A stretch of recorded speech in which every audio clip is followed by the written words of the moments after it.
আসসালামু আলাইকুম ভাই, আপনাদের এই জায়গাটার নাম কি? ওয়ালাইকুম আসসালাম। আমাদের এলাকাটার নাম এল্লচর বালিতা, সাতক্ষীরা সদর। সাতক্ষীরা সাতক্ষীরা না? সাতক্ষীরা আপনার যে শহর আছে, শহর থেকে কতটুকু দূরে? 2.5 কিলো। 2.5 কিলো সদর থেকে? কিভাবে আসতে হয় আপনার এখানে? এখানে ভ্যান যোগে আসা যায়, ইজি বাইক যোগে আসা যায়। ভ্যান যোগে আসা যায়। আপনার নাম কি যেন বলছেন? ফরহাদ হোসেন। শেখ ফরহাদ হোসেন। আপনি আম ব্যবসায়ী? জি। আচ্ছা, আপনার এই যে এখন যে বাগানে আপনি কথা বলছেন, এটা কি কি কি ধরনের আম এগুলো? এটা হিমসাগর আম, সাতক্ষীরা সারা বাংলাদেশের নাম করা আম, সাতক্ষীরার হিমসাগর। হিমসাগর আম। আচ্ছা, এই আমগুলো তো আমরা যেগুলো এখন নিচ্ছিলাম, যে পাকা আমগুলা, তো এগুলো তো এখনো সরকার কি অনুমতি দিছে? না, সরকার অনুমতি দেয় না। তো অনুমতি না দেওয়ার কারণে আপনাদের কি ক্ষতিগ্রস্ত হচ্ছেন? আমরা ক্ষতিগ্রস্ত হচ্ছি। আপনার মানে চলতি মৌসুমে অন্যান্য বছর ছাড়া এবছর আপনার মুকুল অগ্রিম। এ কারণে আমরা আপনার দেখছি যে আমাদের সাতক্ষীরায় হিমসাগর আম একটু দ্রুত ফলনে আসছে।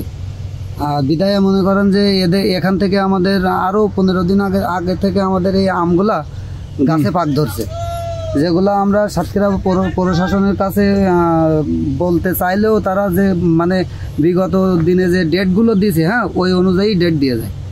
এই কারণে যদি পর্যবেক্ষণ করে যদি আমাদের মানে বাগানের আম দেখে আম পরিপূর্ণ পোক্ত হয়েছে কিনা এটা যদি দেখে যদি তারা একটা ডিসিশন দিত, আমরা উপকৃত হতাম।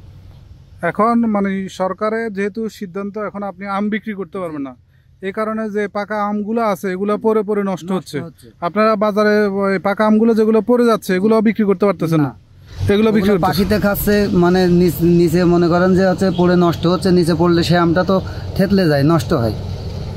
তো এজন্য হচ্ছে মানে আপনারা কোনো কেমিক্যাল ছাড়াই যে পাকা আমগুলো আছে এগুলো আপনারা এখন বিক্রি করতে পারতেছেন না, বিক্রি করতে পারতেছেন না। তো এখন আইনগত দিক দিয়ে ব্যবস্থা নেওয়া হবে। এগুলা যদি আমরা এখন বিক্রি করি, আইনগত দিক দিয়ে ব্যবস্থা নেওয়া হবে।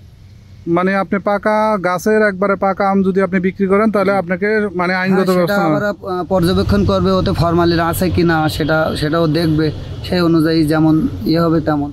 মানে সরকারের কাছে আপনার আবেদন হচ্ছে যে গাছের যে পাকা আমগুলো আছে, যেহেতু আমটা পেকে গেছে, সরকারের সিদ্ধান্ত অনুযায়ী গাছ বসে রয় নাই, গাছ থেকে আমগুলো পেকে গেছে, পাকা আমগুলো যেন আপনারা বিক্রি করতে পারেন, এটা আপনাদের দাবি।